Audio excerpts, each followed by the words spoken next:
আগে দেখতাম মানুষ ভাইরাল হওয়ার লাগে লিঙ্ক ভাইরাল হতা ও কিতা হতা লিঙ্ক ভাইরাল হতা ইয়ে হতা এই হতা সেই হতা আর এখন কিচ্ছু হইলেই তারেক রহমান ডেকে লিডা তারেক রহমান ডেকে লিয়ে একজন ভাইরাল দিতেছে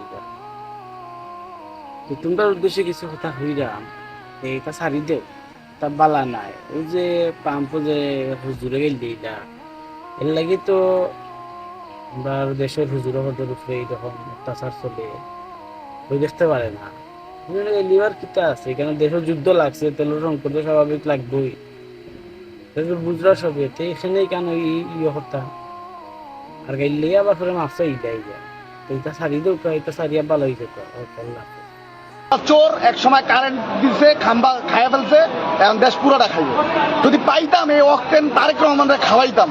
আবার লাস্টে কি কইলো, আমার অতীতের ভুল ক্ষমা করে দেন। ওর 111 থেকেও খারাপ অবস্থা হওয়ার দরকার ছিল। এটা থেকে রাত্রে 1টা পর্যন্ত যাওয়ার পরে যখন এই কথা শুনি তখন আমার আসলে মাথা কাজ করতেছিল না।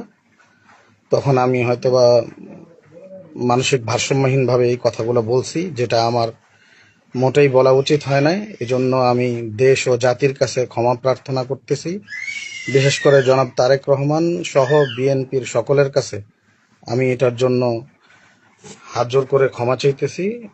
আমাকে আল্লাহর হস্তে মাফ করে দিবেন। আমার